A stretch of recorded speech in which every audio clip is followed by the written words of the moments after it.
এই ছেলেরা মিয়া, এই আব্বা যারা নামাজ পড়ো না, আরে না ফরমান, তুই যদি হিন্দুর ঘরে জন্ম নিতি,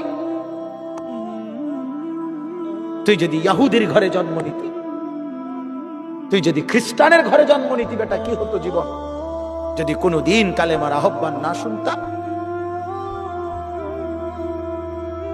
তুমি তো মুসলমানের ঘরে জন্ম নিয়া এভাবে ইমানকে ফেলে দিলা।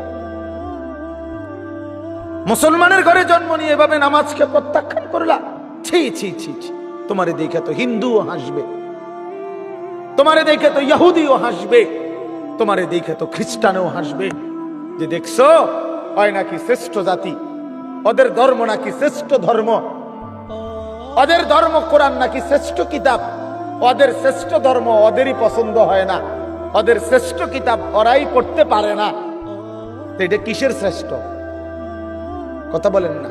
তাহলে আমি তো আমার ধর্মের অপমান। কথা বলেন না, আমি আমার ধর্মের অপমান না, আমি আমার কোরআনের অপমান। এজন্য তোমরা যারা বেনামাজি ছেলে, তোমরা ধর্মের অপমান। তোমাদের যাদের চুল বেঈমানের মতো, তোমরা মুসলমান ধর্মের অপমান। তোমরা, তোমাদের কারণে আমার ধর্ম লজ্জিত, তোমাদের কারণে ধর্ম বেইজ্জতি হয়েছে। তোমরা ইসলামকে অপমানিত করলা, আল্লাহকে অপমানিত করলা, আমার নবীর শ্রেষ্ঠতম 23 বছরের আদর্শকে তোমরা অপমানিত করলে। এই অপমানের বিচার আল্লাহ করবে, মনে রেখো। ছেড়ে দিবে না বাপ। আল্লাহ কোরআনে বলছে, বান্দা আমি 1 সেকেন্ড ছাড়বো না, আমি হিসাব নিব। তুমি আমারে কি মনে করছো বান্দা? বাদুকে খাওয়াইছি দেখিয়া তুমি মনে করছো আমি মাতি না?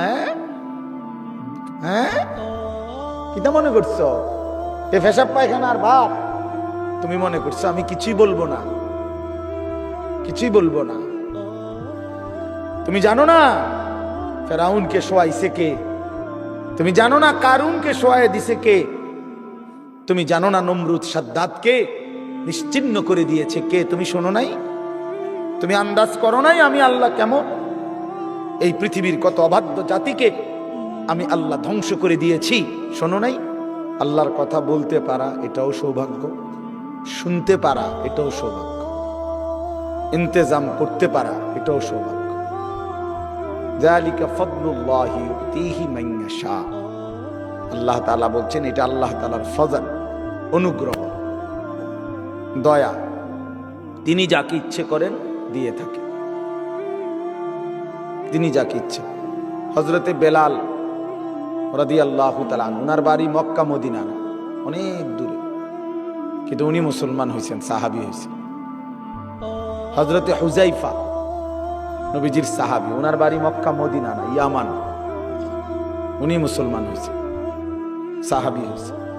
হযরতে সালমান ওনার বাড়ি মক্কা মদিনা না, ওনার বাড়ি ইরান, পারস্য। তো উনি সেখান থেকে আল্লাহ আনাইছেন, উনি কালেমাওয়ালা হয়েছেন।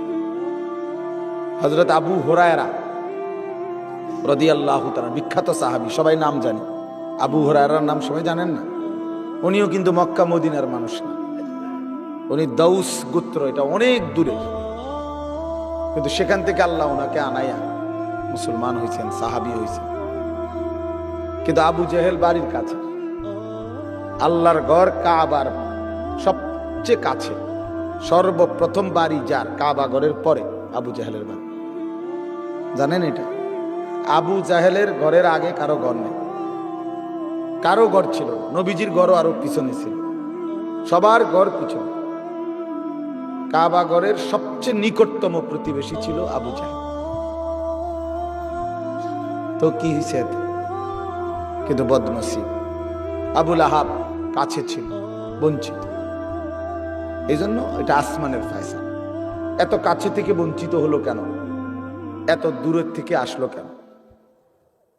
বুঝছেন না হিসাবটা? তাহলে মূলত ফয়সালাটা কার? ইউতিহি মান ইয়াশা। আল্লাহ বলছেন আমার অনুগ্রহ, আমার দয়া, আমি যাকে ইচ্ছে করে দিয়ে থাকি, আমি যাকে ইচ্ছে করে দিয়ে থাকি। এই জন্য বললাম আর কি, আমি সবাই শুনতে পারবে, শুনবে এটা জরুরি না। আল্লাহ যাকে পছন্দ করে, ইচ্ছে করে, তাকে আল্লাহ তাআলা দ্বীনের বুঝ দান করে। হাদিসের মধ্যে আছে মাইয়ুরিদিল্লাহু বিহি খায়র